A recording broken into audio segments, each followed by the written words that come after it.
And we are back with Dr. Kelly Gebhardt, a veterinarian at Happy Tales Veterinary Emergency Clinic in Greensboro. This person saying, what do I do with my horses and donkeys with fireworks? They have a shed but not a barn, and they run when they hear it. Oh, I think that is a tough one. I think make sure your fence is well secured. Talk to your large animal veterinarian about possible maybe sedation. I think the most important things is making sure that your perimeter is secure and talking to your regular vet. That's really important because that's a risk for sure. They're going to run and they could, if there's any holes in your fence, they're going to find it or potentially bust through your fence. So maybe a little sedative would be the next best thing. All right, this person wants to know about rabbits. Is there a consequence? Like, do dogs get sick if they catch and eat a rabbit or attempt to eat a rabbit? There are definitely negatives to it.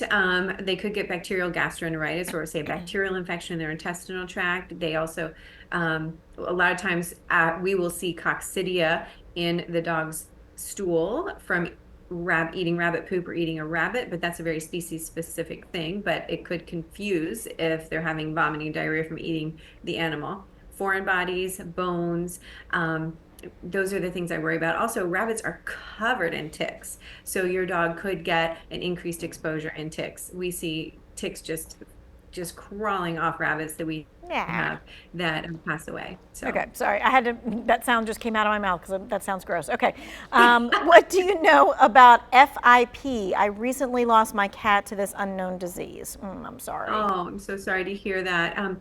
Feline infectious peritonitis is an extremely serious infection. It's a viral infection that results, there's the dry form and the wet form, but it's really serious.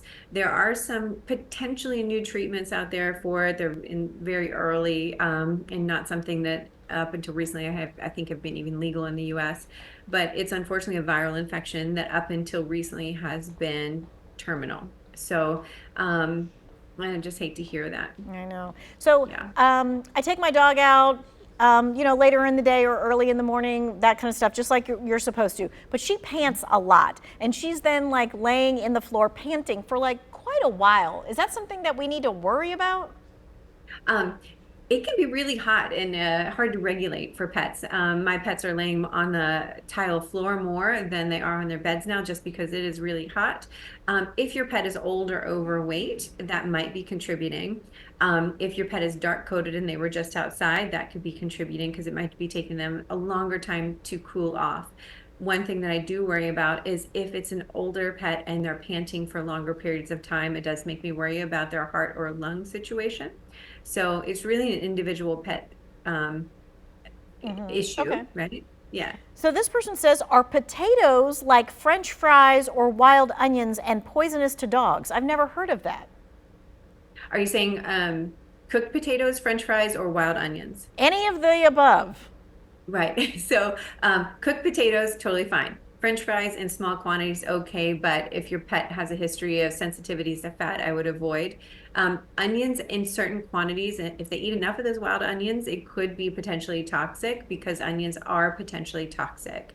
So I wouldn't let your dog chew on wild onions because if they really get a hankering for it and really go for it, they could get a toxic dose. So onions in general, onions and garlic are toxic. Avoid the onion grass or the wild onions, but cooked potatoes, not toxic. Raw potatoes could be toxic. French fries, okay in small quantities, but not if your pet has a fat sensitivity.